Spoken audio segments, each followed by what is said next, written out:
Hello and welcome to episode 6 of the Turning Base podcast. I'm your host, Brandon Redeker, and well, today I'm actually not joined with my brother, Brian Redeker. Today. He might be joining us a little bit later in the show.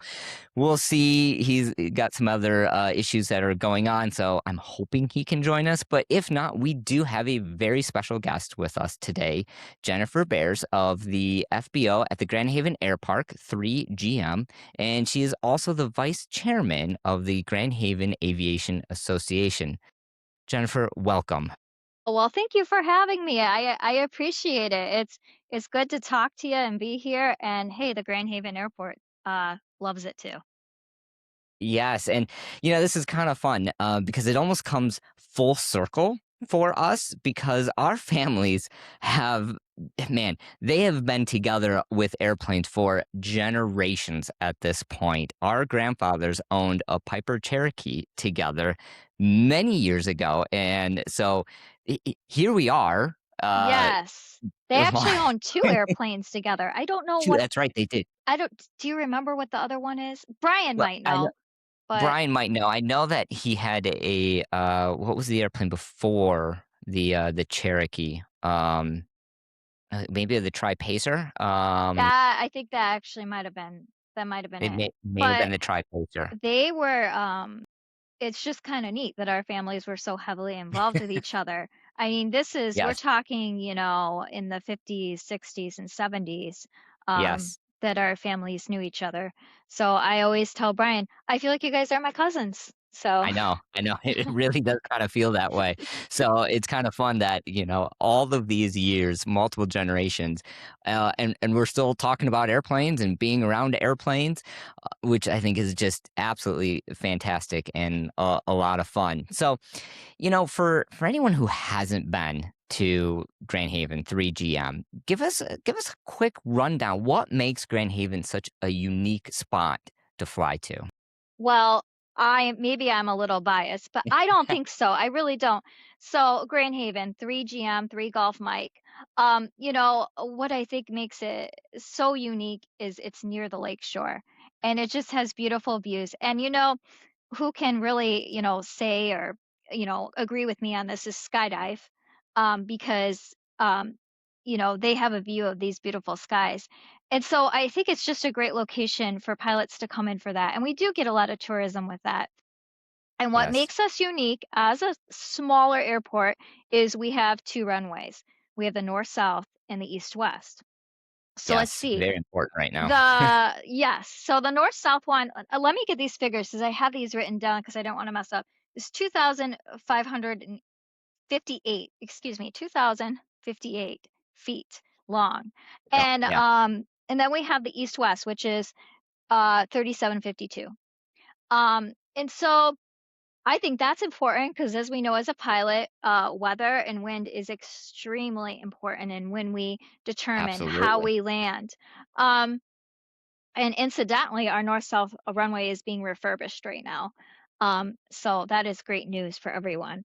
Um, and the Yes. east-west was just refurbished too about maybe 4 or 5 years ago. So we keep up on our runways very well, in good condition, same with our tarmacs. And it's just a great location, and I personally love it there. We also have, a lot of the Coast Guard that practice there and Army helicopters that practice. Um, and, you're close enough to downtown too. It's only maybe 3 or 4 miles away. We do Hmm. have, free courtesy bikes. We have always been working on trying to get a courtesy car. Now, I understand some airports, this is not a struggle, some it is. It depends on who owns the airport. Yeah. Um, and in our condition, the city of Grand Haven doesn't want to support the courtesy car because of, Hmm. I'm assuming money. I don't know. And for us to do it, it was like $4 or $5,000 to insure a year. And that is just, the association can't accrue that cost. Um, so it just was not, um, you know, be able to work for us. Um, Go Yeah, ahead. I've heard that a lot actually in talking with other people when they go flying. That can it's actually a courtesy car is it's kind of one of those things where some have it and some don't. Yes. It's there isn't any like, oh, everybody has one or not because it's kind of all over the place. And I gotta say, whenever I talk to people that are not from the West Michigan area, I always tell you have to come and just take a look at West Michigan. It is Yes. beautiful, and I'll tell you, there is nothing beats flying along the coast at a couple thousand feet and just being able to look out Lake Michigan out one side and seeing Michigan out the other. And as you look at the beach and you look at the dunes and everything, that's why I tell people like you have to come here because words cannot describe what West Michigan and Grand Haven is really all about until you come and actually see it. Oh, it is beautiful, and, you've flown across the country like me, and I think you could say there's just nothing like, seeing that beach and the landscape and going Yeah, over there. yeah, It's just it is beautiful. Um, and so, yeah, we're lucky that we have such a good location, and, kinda sorry, I'm backtracking to courtesy cars a little bit here, sure. um, but I think having a courtesy car does help. Yes, And I think you're absolutely right. I'm sorry, I'm kind of backtracking here. You can rein me in if you'd like. um, but that does help. But like I said, we can't do it. But there's many other options, and I just wanted to, you know, bring that up just in case if a pilot's listening, saying, I don't know if I want to go if there's not a courtesy car." Well, I have a solution. I have a solution. There is Ubers, and they are Yes, fast and quick, and they're there, and they're cheap. And then yes. you can also reserve them ahead of time, and there's also Harbor Transit, which actually works very similar to Uber now. Oh, So, okay, yeah, I think, they just changed their system, so I think it's all online. But it's a great option for pilots. The only con is they do have limited hours, but sure, the sure. Lyft, is a good way. And like I said, there's courtesy bikes, and a lot of people do take us up on that. Sorry, I just wanted to get that out there in Yeah, case there was no, no, someone that it is important. I someone never thought listening. about the courtesy bike thing because a lot of times, especially these small airports and small cities, everything's really close by, It So you're is. typically flying in nice weather. Right. So, why not Right. just take a nice bike and go somewhere? So Right. that is an interesting point. I never thought of it. Like you hear people talk about the courtesy car, but never thought about, oh, you know what? There's also possibility of courtesy bikes. That's Right. actually kind of a good one. It Yeah. is, and another thing we often hear about just on the lines of courtesy cars, we often hear about restaurants at airports too. And Yes. there is, I do think, a importance in that. And I'm talking more about general aviation airports. I'm not talking about, bigger commercial airports. Right, Um, right. so in general aviation, a lot of times we want an excuse to fly. And We do. and a restaurant is a great excuse. Um, Unfortunately, that's just it's been brought up at Grand Haven several times. I think your grandpa even brought it up several times too. I believe so, yeah. Um, but it kind of never went through. And I mean, there's a lot of more red tape associated with that with the city. Um, Absolutely. but it is an option. But we are very close to all those restaurants downtown, and we have some fabulous restaurants in Grand Haven. Yes, absolutely. Absolutely fabulous. So, we aren't that far away, and it's all doable if you have the time, right? Right, right, Yeah, and yes, we absolutely love to have an excuse to fly. I know Muskegon just opened up, a restaurant, but that took years, and they had one there, and then it went away, and so they already had all the infrastructure, they had everything there, right. and it still took years, and It even from what I've does. heard, there was still a lot of red tape with Oh, trying to reopen it. um, yes, so it's not an easy thing. Yes, we love getting that $100 hamburger, and Brian and I joked in another one that we're like, with yeah, fuel prices, it may be closer to a $200 hamburger right now. yes, yes, yes. But we love an excuse to go fly somewhere. Right, and, I like, we went up to, what was it? South Haven last year, and we just flew up there, they had the courtesy car, but we drove to the restaurant. I mean, Yeah, no big deal, it no just big deal. yeah. So, I mean, those are always I think when we look at general aviation airports, those are just little perks that make it that extra, you know, uh, touch to it, the chef's kiss, as we say. Um I like So that. so, I mean, that those are those nice finishing touches, but it's not detrimental to, I would say, the business for an FBO or the airport itself, because there are ways to work around that specific consequence if you don't have the courtesy car. Well, there's Lyft, there's that. And, it is nice with the Lyft because then you don't have to worry about that. And as a FBO, there are consequences to having the liability for a courtesy car.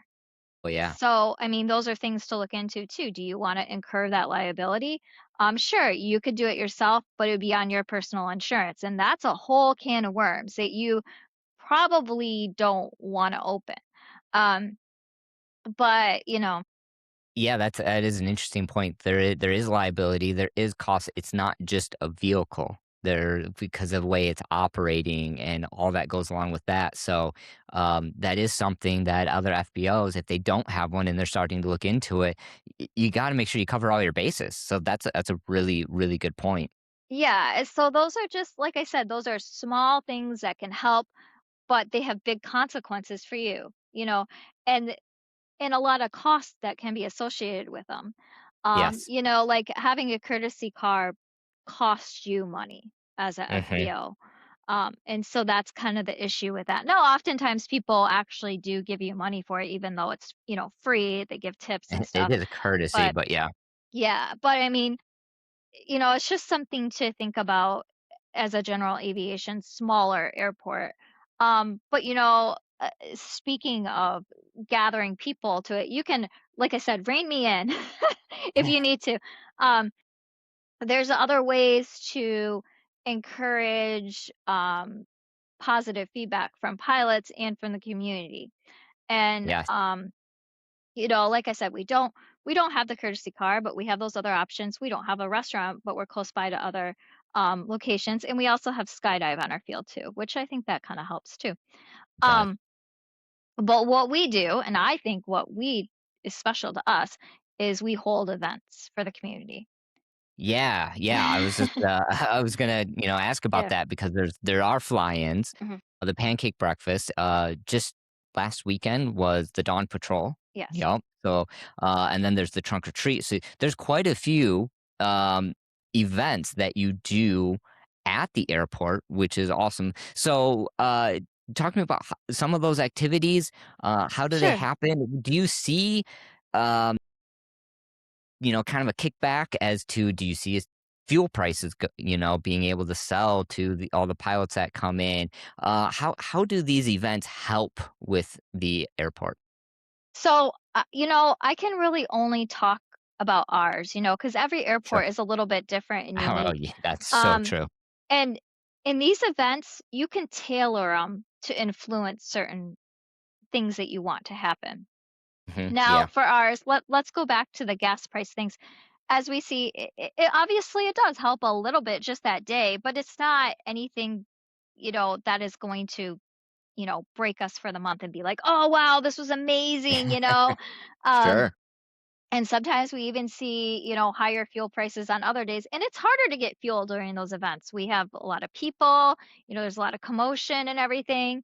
So, you know, I I think though what these events do is our main focus is to gather support from the community. And by the Mm, community, yeah. I'm going to define that. I'm not just talking about pilots. I'm talking about Yes. non-pilots too. And I always say to this, and I think this is so important. People are like, "Oh, let's try to get more pilots in here, as many as we can. Let's try to get events with pilots." That's not who we want to talk to. We want to talk to the whole community because those are the people that are going to support us at the end of the day. That's a really good point, actually, because yeah, a lot of times we are in the aviation community, right? Which is its own community, but we're also airports, FBOs. We're in the local community, all the makeup of all the businesses, all the people that are seeing the airport may or may not be using it, may or may not even fully understand what why there's an airport here. Right. And I think at the end of the day, we got to look at the holistic approach of it. This isn't just about pilots. Like, how does this help the community? Well, I'll tell you how it helps the community. According to a MDOT study, we actually generate more income for the community than the Grand Rapids Airport and the Muskegon Airport. because we have the tourism base right there. Okay. Okay. Yeah. So Interesting. I'll give you a couple examples of why it's important to the community. Um, so we do have people who fly in to get those yachts that are manufactured in Grand Haven, and those are $10 million yachts. Okay. Yeah. Yeah. And why do people pick us over Chicago? It's easier to get into and it's a beautiful location, right? And people Yes. say that. They will tell me that. They say, I chose to get my yacht here because of that. Now, that's extreme example, right? Yep. There's Yep. not very many people that do that on a daily basis. I'm going to go get my $10 million yacht today. Yes. But Yes. you do need to remember that when you're buying a $10 million yacht, that is huge for our community. You know what I mean? Absolutely. That is Absolutely. huge because that is generating all the income to make that in our community. Now we Yes. also have local businesses that use us. Like I know Stamp Products, they would fly in, use us, get products, you know what I mean, to bring to their business. And that would Hmm. make them money and it'd be easier on them because they didn't have to have them shipped because they would be doing it themselves. Um, Sure. Yeah. so there are small ways. And we do get a lot of people that actually fly in and are walking to some of the businesses that are saying, "Hey, yeah, I have a meeting here." So there are small ways that the airport and big ways that it generates income for our economy. And of course, we have the even smaller ones are, oh, yeah, I'm coming up from Ohio. I wanted to visit, let's see your restaurants here. Let's do this. I mean, that generates income too. Um, Absolutely. so I think as a community, we got to look at that and the importance of it and the importance of how an airport will play in the future of things too. Like I know in Lansing, Lyft and I think it was Lyft, maybe Uber too, was practicing like doing like Ubers but with airplanes. And Oh, okay. that will be huge in the future for general aviation airports. Yeah. Um, they talk about drones a lot. Drones are difficult at the airport because they can be dangerous. Yeah. Absolutely. But Yeah, they can be. it depending on where the technology goes and what's going on, drones could become a huge focus. And for general aviation airports, you know, they could be useful, and we do need those runways supported for this stuff in the future. Um, so I wish, the community would look at that, but sometimes they don't see that. And I feel like when we have these events, it kind of brings everyone together. And it's just not about aviation. It's, wow, this is a fun place. This is a great place. We want to support it. And I think for Grand Haven too, we could say, this is a historical location. Yeah. And the airport was dedicated in 1949. And I don't know if you knew this. Oh, go ahead. I was just saying, like, okay, actually, I did not know Yeah.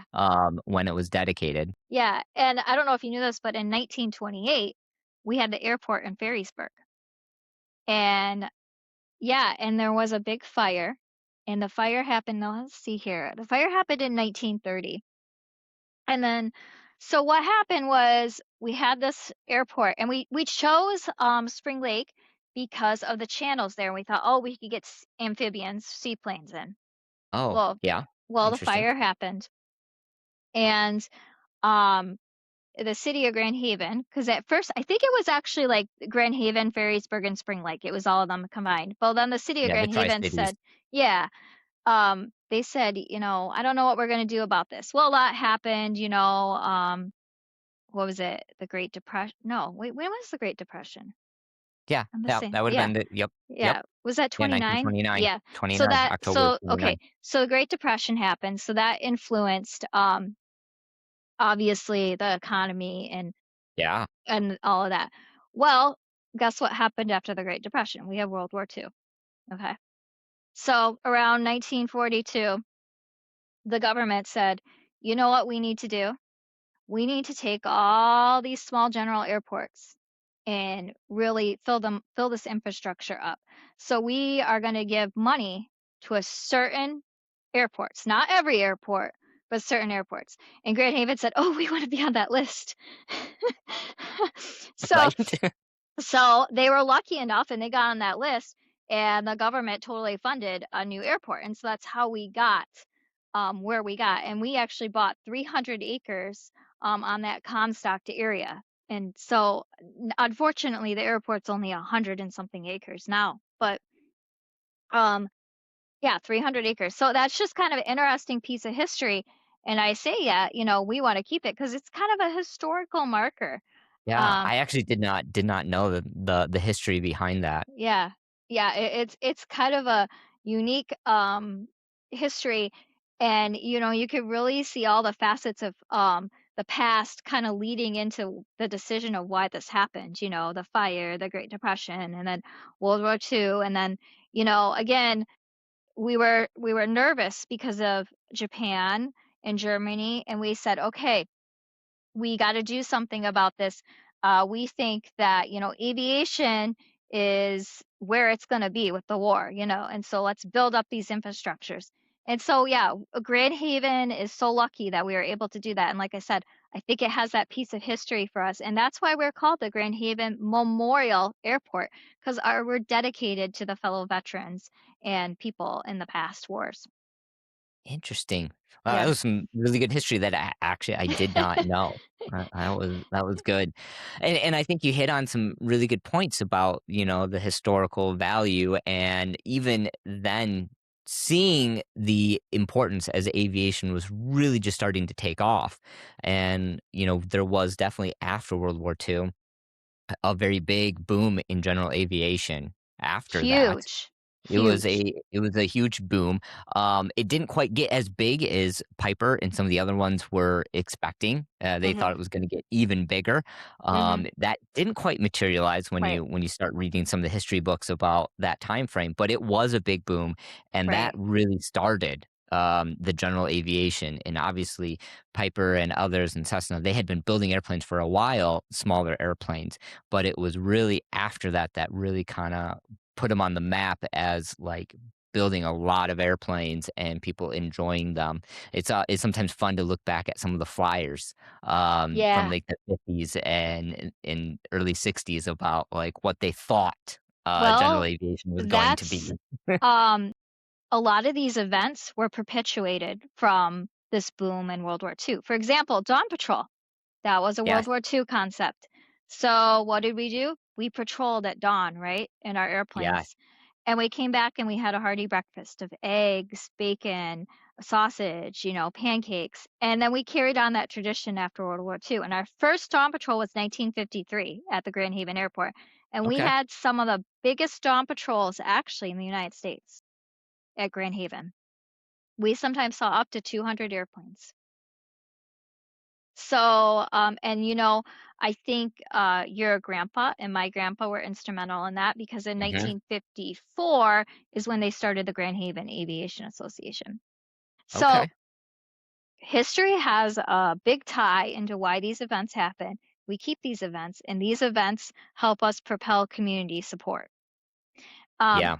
Now, another event you see often is probably hanger dances. That was something that happened in the 40s. That's why you see a lot of them like 1940s themed, Yeah, swing yeah. dancing. That's actually an event we've had here a couple times. Um, but those are great ways to bring the community in to these events. Um, Another event I'd like to share is my ultimate favorite event, and I think this is actually the biggest event we've had at the Grand Haven Airport. And there's two things I love in this world. It's airplanes and it's candy. And so we combined the events and we said, why not do trunk or treating with airplanes? And Absolutely. it I is love it. the biggest trunk or treating event in Michigan now. I'm not even kidding. We have 8,000 people that come. It is amazing. I remember the first time that I went to it with our kids, and I was just like, my goodness, like the amount of cars and people and everything, and I'm like, "This is awesome." Like, because I think aviation to a lot of people is kind of like this mysterious thing. And Yeah. especially the kids, they look at Yeah. these airplanes and they're like, Oh, "It's a yeah. flying machine." And then when seeing the expression, of kids, especially when they see and they can get up close to these airplanes and they're getting candy. They get to dress up and they're getting candy, is pretty remarkable, actually. And they get to meet the pilots. and they get to meet the And pilot. and so it's not just this mysterious image of who's flying this, and the pilot looks like their grandpa, and they're like, "Hey, that looks like grandpa," Yeah, it's just, Exactly. a regular old Joe, flying an airplane there. And, and sometimes I think, we do get a bad reputation as kinda like, "Oh, rich people's club," Honestly, Cessna can cost less than, my Mazda I have. So Yeah, that's so so, true. I mean, and, people have boats, people have jet skis, people have that, and, boats, I think, are sometimes more expensive than airplanes, so it is Yeah. affordable and attainable, and, like, half the people on my street have boats, and I think people see airplanes as not very attainable, but it really is, and Yes. so I think when we bring the community and we're saying, "Hey, look at us," and they're like, "Oh my gosh, that's my friend down the street, and he has a I didn't know he flew." You know what I mean? So you're kinda bringing people in and saying, "Hey, hey, we're here." Um, and I think those types of events are really helpful, but particularly, like, the ones that are geared towards families. And I'm only speaking for a general aviation small airport. This obviously may not work for a commercial airport or whatever if you're trying to Right. generate this is, a completely different thing. But, I think at, Grand Haven, with the history of sometimes, the city saying, "Hey, you know what? We want to get rid of that runway. We want to do this." And then we have the community come in saying, "Hey, no, we don't want to do that because we love that trunk or treat event and we want that still, and that would hurt it."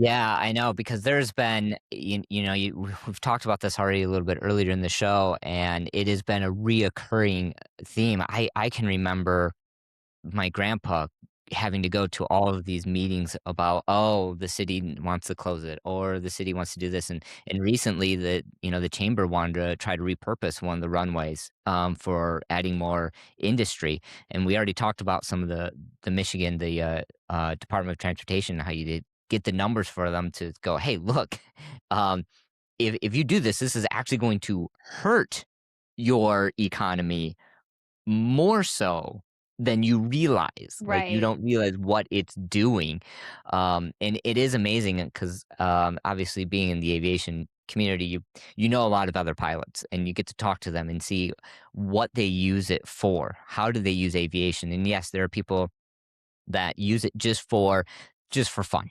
I'm just gonna go up, fly around, and land. Maybe I'll just go over to the next city. Maybe I'll go get my $100 hamburger and that's it. But then I have other friends that they really use it for their business. Like they are flying all the time every couple days they are flying because they have another Right. site that they need to Right. get to. And driving takes too long and you're not going to do it commercial because like you just can't get there and back in that amount of time.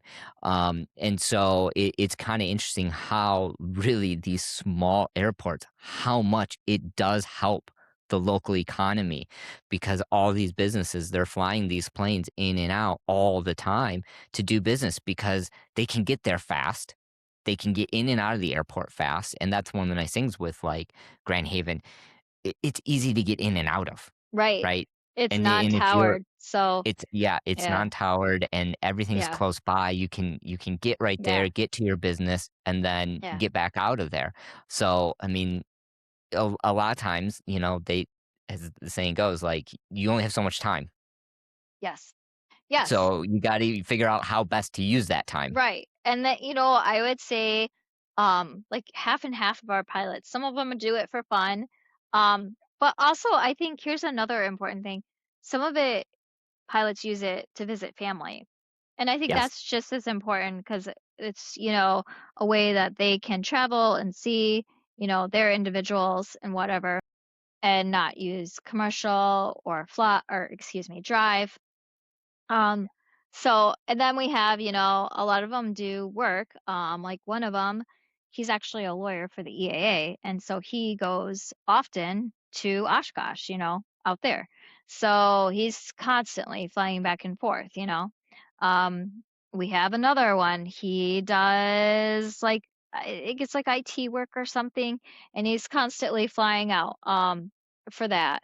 Um So we do I don't even think sometimes we realize that some of these people are doing it for business because you think they're doing it Yes. for fun, like, "Oh, they Yeah. have their wife with them, they have their kids." Well, when you own your business or you're working like that, it's easy to bring your family along, and sometimes you have Yeah, to. Like absolutely. like Some I would bring my kids to the FBO. They've been there since they've been 2 weeks old, Yes. so that's, what I did. So you see that, and sometimes I think you kinda, like, judge quickly and think, "Oh, they're not using it, they're using it for fun." No, they're actually using it for business too, so Yeah, and it's easier to justify that with aviation than, like, a boat. It's a little right. bit harder to, Right. like, be Yeah, like, "Oh, it I'm gonna really go is. visit this place," It is. and yet you Yeah, see all these boats, and yeah, that's a lot of money, but yeah, it's true because like, if you have a business and you're like, "I gotta go visit this yeah. client," okay, grab the family, let's all fly down there, I'm gonna take care of business, we'll spend an extra day, do Right. some fun things, and then we're gonna Exactly. fly back, and you can get in and out of there faster than, with commercial a lot of times depending on how far and what airplane you have, and I know for a fact, commercial flying with kids is Oh, incredibly stressful. yeah. Haven't tried that one yet. I'm not brave enough.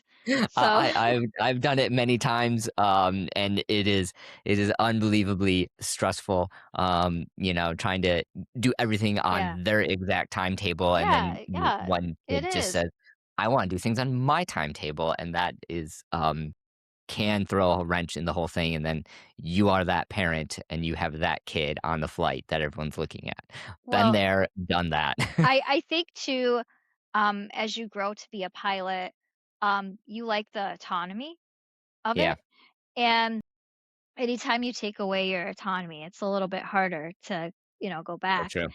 And, I have a difficult time too, with commercial. When I'm by myself, I mean, it's a good option, I don't have to drive. Driving by myself is just that's not fun, but flying, fine. Um, but I do have to say at the end of the day when I have the whole family, we take the car. 'Cause it's flying can be very stressful with the whole family, It can be. unless you're in a personal aircraft, but then even then, it's like, "Oh my gosh," eh, you have to worry about, limits of Weather weight, and weather. oh, there's So, so many things. yeah, I That's mean its own thing yeah, I when you're mean, doing your flight planning. I think it's always advantageous to be IFR rated, Yes, but, even then, weather can, you know, put a stop into your plans. And I think, what I've learned, working at the FBO for the past 10 years and being in aviation is safety. And, yes, it's always been kind of drilled into me uh, that, being a pilot or owning an airplane, we do everything we can to eliminate risk, right? So that's mhm. why we do pre-flight checks. We don't do that with cars. We don't go outside, check all of our tires. We don't, take a Well, sample of maybe our I do, gas. but Well, not to that yeah, extreme. yeah, yeah. Maybe you do. My husband does too. So I guess I shouldn't really talk. But, we don't take a sample of our gas. No, we don't. We No, we don't, don't. check to make sure, that our trunk is, perfect or whatever. Yeah, And um, so I mean, there's a lot of things that we don't do. We don't take our cars in for annuals, although we should, right? Right? probably should, yeah, Yes, right? we should. Probably be a good But idea, actually. but I don't think a lot of people do. I mean, we take them in for oil, and we kind of do like, a check, but it's not a holistic check like we No, it's do not. with, airplanes. And so, I always say safety is key, and I have no clue where I was going with this with safety. I wish I knew. See, I'm getting older and tireder as I, go on with the day. But my point is safety is important. Mhm. And with flying and all of that in general aviation, particularly. And so I especially at, our airport, I was drilled, about that and being safe and doing all that. I wish Yes. I knew where I was going with this point because there was this very specific Yeah, reason I was doing it. But and anyways, it's still a yeah, good point to bring up though, no matter it is. what. Safety is very important, and, I think, uh, learning about, looking at the airport, and going and looking at it going, "Okay, how easy is to get in and out?" That plays a important role in safety, because, you want to have the airport accessible so that people can fly in and out of it. If it's not super accessible, if people are like, "Ooh, that runway's not long enough," or there's weird obstacles, or it's a Right. difficult approach between something, Or that it's can be gated challenging. too. Or it's gated, yeah, so there Yeah. are some things that, can prove difficult, in that can influence the safety, of the airport and, for the pilots as well. Right. And I think the nice thing about, Grand Haven particularly is like we're not gated and we have both the runways and we're accessible for a lot of aircraft. I mean, obviously we can't fit like huge Airbuses or anything like Sure, that, sure. but we're still able to fit comfortably some small jets. So, I mean, it's kind of it really is a perfect location. So, So, yeah, so I have a couple fun questions to kinda yeah. wrap up with. So, what's the Yeah. most unique aircraft that's ever flown into an event or anything that you've seen at Grand Haven? It's so hard to say because I guess that would be subjective to the viewer, right? Right. Um, but I'm gonna go old school with you with this answer, and I think the most unique aircrafts we ever had was the Thunderbirds that used to come in the 60s and 70s, and we memorialized it outside of our airport. We have the Yes. F-100 Super Sabre jet. So I would say that is the most Okay. um unique and like, monumental aircraft that we've had. Now, other people would disagree and say, "Oh, I'm trying to think of something that, has really been like, oh my gosh." I think sometimes we get a jaded's not the word, but we get kind of used to aircraft, when we see it every day. Um, I mean, I used to always think, every time I used to always love seeing, like the Blackhawks come in or a Jayhawk Oh, yeah. come in. That's not necessarily unique, but it's always So spectacular cool. to see that. Yes. Um, I can't even remember what type of jet came last year, but they can't land, but they would fly by. And that was kind of cool. Um, I know, for me, and I can't remember what the name of the aircraft was, but it was like a Russian World War II plane, and they were on their way to Oshkosh, and they had oh stopped over at yeah. night, Um, and I can't I remember know. what that It's on the and tip of my tongue. and Um, and and I remember I was there at the airport, and I'm like, "That is just" like, I had never seen anything like that, and they were on their way to Oshkosh, and they had spent the night in Grand Haven, and before making their last leg to Oshkosh, oh, and it that was is just cool. something so around Oshkosh is a lot of fun, around West Michigan It because you is. do get to see some really cool And airplanes that's when we're busy. stopping over. We're Yes. busy. Now, here's another unique one I had was, a gyrocopter, okay? Okay. And people should know what that is, right, on this Yes. podcast. Yes. Um, but he traveled from California, and he was talking about how he was in these storms, and he actually came in right before a storm, and we had to help him put his aircraft in one of the hangars real quick. And then he Wow. left after the storm. He was just going cross country. And we all said, oh my gosh, That's incredible. praise him, but he's crazy. I would never do that. I mean, everything's all open and, it's just this little, Yeah. thing. Oh, And, wow. so I think that was kind of, I mean, it's not necessarily unique, but the situation was unique. Um, and, what I think is another this isn't necessarily unique, but I always love that we have a King Air at the airport now. Yeah. And that's kinda That's a cool neat. bird. Yeah, and, it's actually quieter than the 182s he was using, which is kind of a neat fact, is it has a quieter engine output. Um, and yeah, we do get, like, a lot of, like, World War II planes in there, like, older ones. I don't even remember some of the names or know them, but you know what I mean, Mhm. open cockpits. Yep. And so, um, you do see that, but, like I said, my old school answer is always gonna be the F-100 because, we thought that was so Yeah. special to us. We actually have that, on display. It's being Mhm. borrowed from the what is it? The air I don't know, aircraft not aircraft museum, but it's being borrowed from not the, Yeah, um there's a name for that that kinda manages those aircraft and who yeah, where they're from on the loan to. government. Yeah, I there is a entity that manages that, There's and I can't something remember Air who it is. Force, I don't know, but anyways, and so, and that is a very unique thing because not very many small airports, especially in the 60s and 70s, had the Yeah, Thunderbirds. I mean, that's true. That's a um, good point, yeah, and so that was probably, I think, one of the first unique ones we could say, um, and monumental, like, but yeah. yeah, yeah. Alright.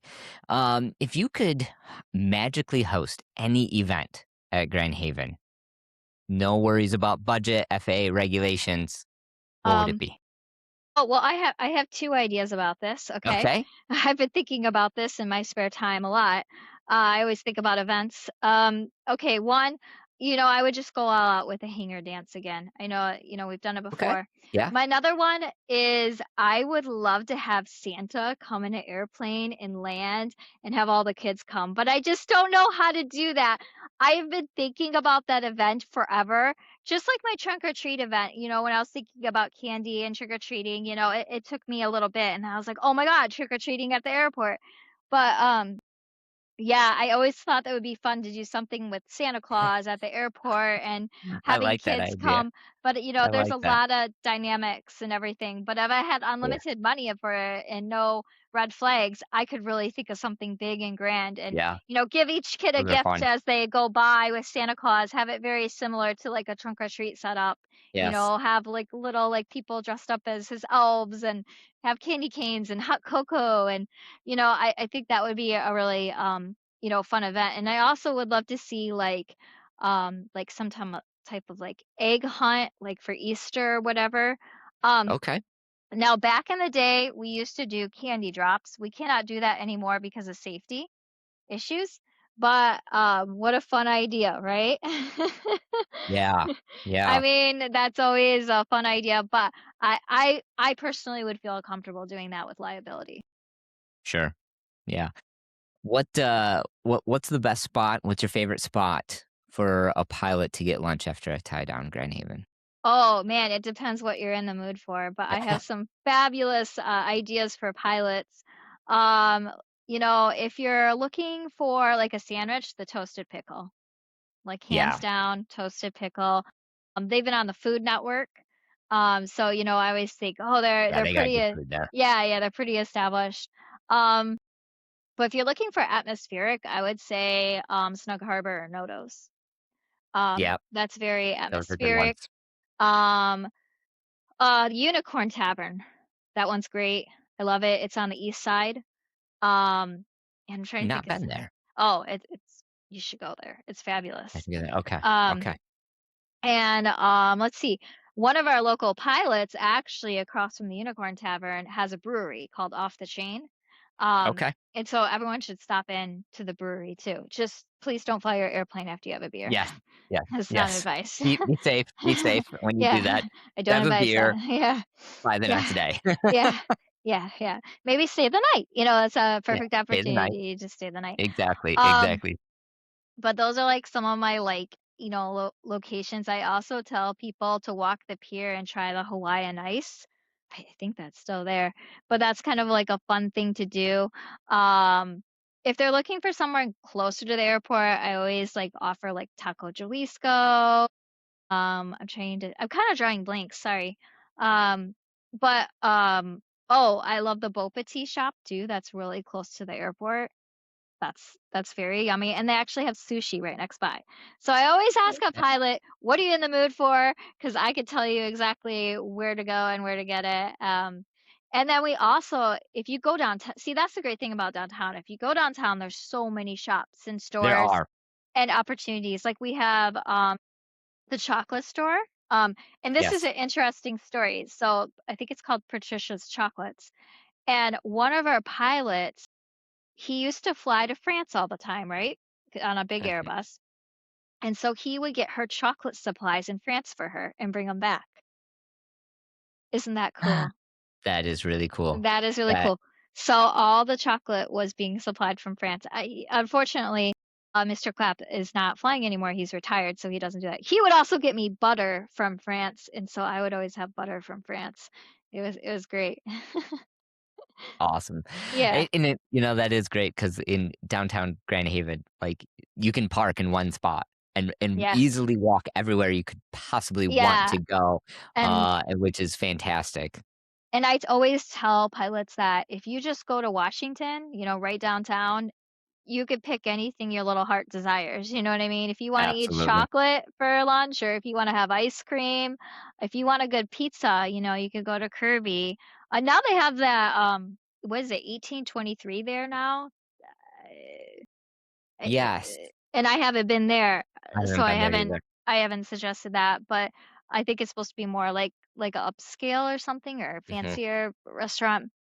So I say, "Yeah, you could do anything. You go pizza or you could go to 1923," you know, uh, and I always suggest Pronto Pups, I suggest Crown that too. Pups. Yep. And, there's just so many places downtown that they can go, and now that they're building the hotel down there too, Yes. the that'll be another opportunity for pilots to be like, "Hey, I could spend the night downtown. I could, walk downtown and get whatever I need to get." So, Absolutely. Absolutely. I love it. yeah. Now The I'm last hungry. yeah, right. I know. Tonight's our traditional pizza night, so after Oh, this, we'll be getting yum. pizza. Yeah, Yum, that's our yum. Yeah. traditional Friday night, thing is getting pizza. What excites you most about the future of Grand Haven and really general aviation overall over the next 5 to 10 years? Um, well, I think it's I always say this, it's the opportunities that we can connect with the community. Mhm. That always excites me. I love planning these events and holding it for the pilots in the community and bringing everyone together. I mean, it's just a bonus when we get someone who gets interested in aviation too. And really, Yes. that's the goal. And I think that's the goal of the Grand Haven Aviation Association, which is a support group for the Grand Haven Memorial Airport. And, our goal is to get kids, youth involved for educational purposes and to say, "Hey, you could become a pilot, can become an AMP, you could become a FBO, you could become a manager." Um, so I think that's what really excites me. And, I look forward to having different types of events. Obviously, I need support and finances for that. So Absolutely, that's right? always, that's always something that kind of hinders us at the end of the day. But I do believe as you do these events, and I just want to say this one thing about events is it's like a very, very slow snowball going down a hill. And every year it gathers a little bit more and you don't see it at first. And I think the more you have these types of events, the more you get the support, you get the community involved, and then you're able to do more of these types of events. That's always the goal is to get the support and whatever. Um, and so I think that's kind of what excites me. I just love the atmosphere of the airport, and I know you do too. Um, Yes, I do.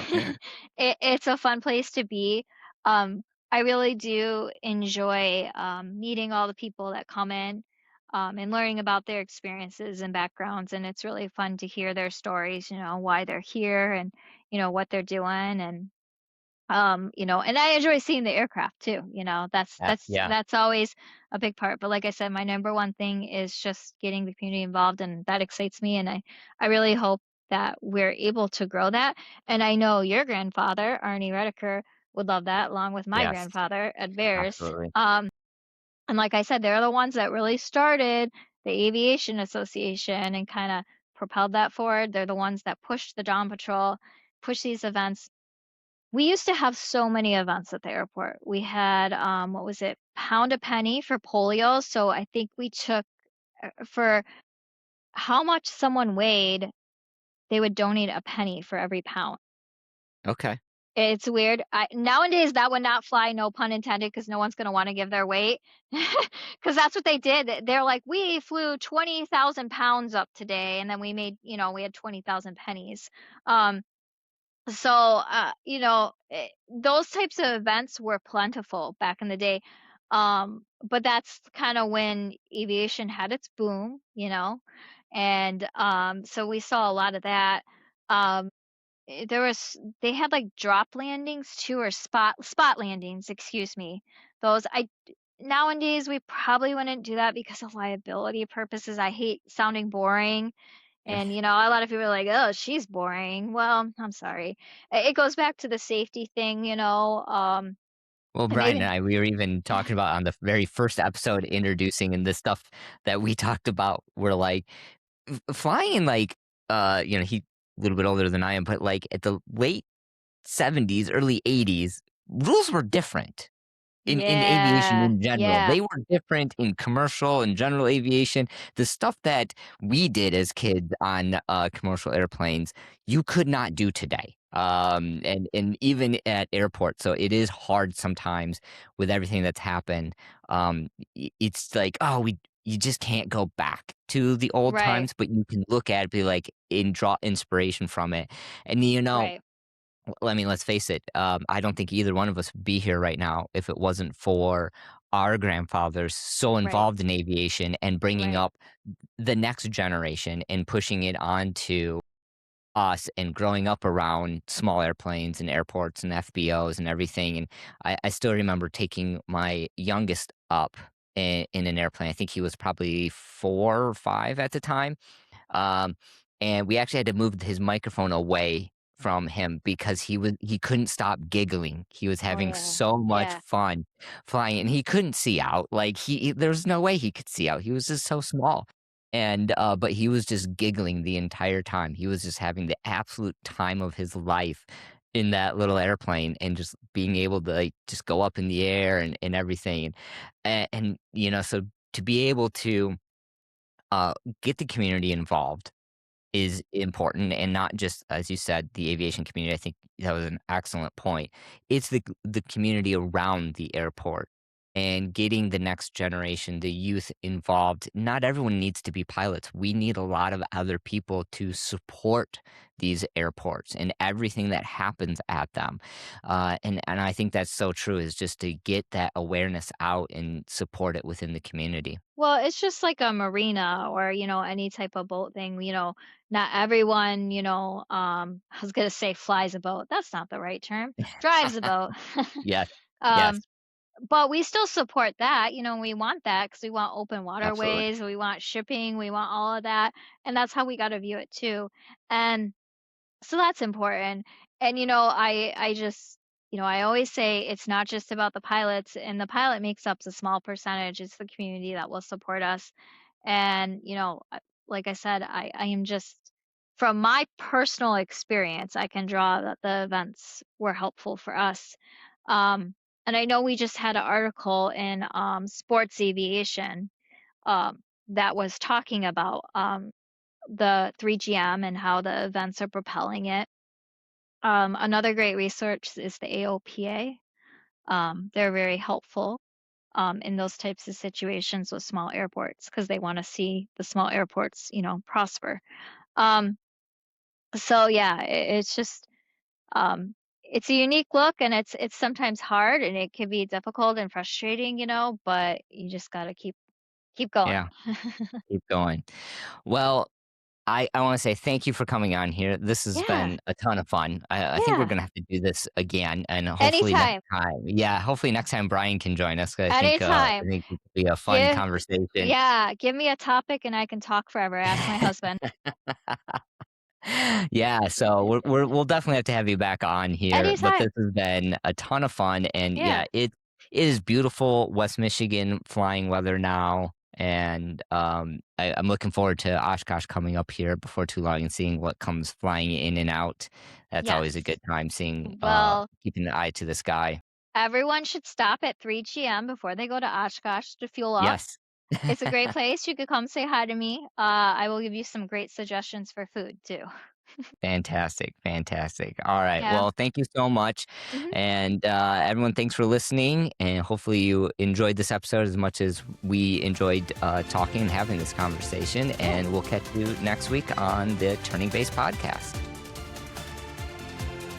Thanks for flying with us on Turning Base. If you found value in today's episode, make sure to subscribe, leave a review, and share it with your team. Want more tips and tools for marketing your aviation business? Visit us at readymarketing.net. Until next time, keep your wings level, your message clear, and your altitude high.